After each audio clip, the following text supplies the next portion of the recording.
What's up, motherfuckers? Today is my first video, and the video we are doing is best back-to-back-to-back wins in each division. Starting off with flyweight, we've got Pantoja and his wins over Steve Erceg, Brandon Royval, and Moreno. For this one, I'll be honest, this one was quite hard because I was thinking of DJ's one where he had Cejudo and those other guys, but to be honest, those other guys were fucking booms.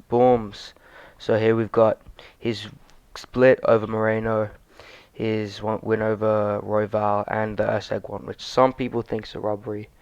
I gave it him 3-2, but let's move on to bantamweight. Here we've got Murat and his wins over Piotr Jan, Henry Cejudo, and Sean O'Malley. All these, despite them being fucking boring ass performances, these are all very dominant, easy wins, and as you can see here, Merab kissing Sean O'Malley. Yup. Okay. Featherweight, we've got my Pookie Volk and his 2 wins over Max Holloway and Jose Aldo. I remember at the time people were thinking Holloway won these fights. Not both of them from Volk, and Volk beat Aldo. And this is just one of the best back-to-back-to-back wins of all time. We've got a great in Jose Aldo. Some people say he's a GOAT. Volk is though. And another top 3 featherweight in Max Holloway, not once but twice. Lightweight, we've got Islam and his wins over my 2 favorite fighters of all time, Charles Oliveira and Volk twice. Now, the Volk fight, I personally scored it to Volk, but to be honest, it can go either way. And then he dominated Oliveira, and then he beat a fat off the couch Volk, which I don't really rate that highly, but yep, it's Volkanovski. Okay, let's move on. Welterweight. Now this would, like flyweight, this one was very hard as well, because I was thinking of Usman, but at the end of the day I had to go with GSP. I am not impressed by your performance. And we've got his win over Matt Hughes, BJ Penn, the first one, and Sean Sherk. I know Sean Sherk, he's a bomb. But still, this is probably the best back-to-back-to-back wins in welterweight. Because the one he was going up against was Usman against Woodley, Colby, and Masvidal. But Masvidal really isn't that good. And I think BJ Penn is better than Colby Duckington, and Matt Hughes is better than Woodley.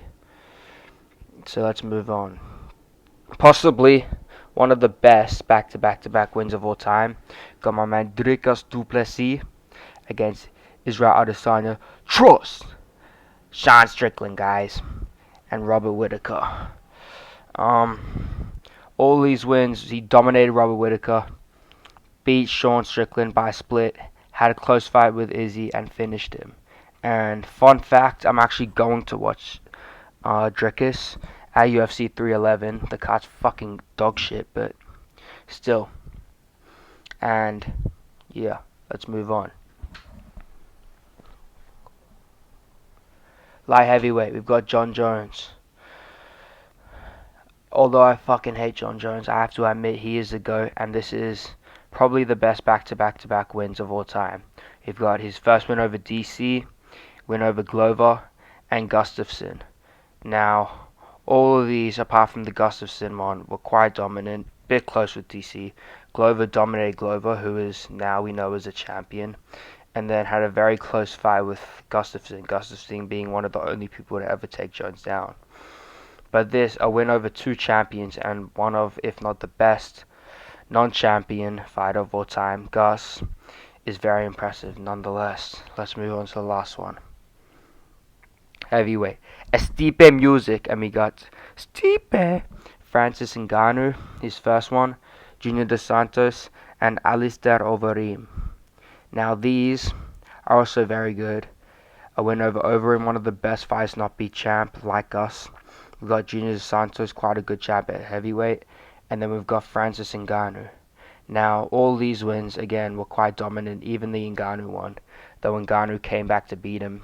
And I was hoping that I could put down the DC ones where he beat DC twice, but he didn't win another fight after that, so he had to settle with this. Thanks for watching. If you got this far, comment hi and let me know what you want from the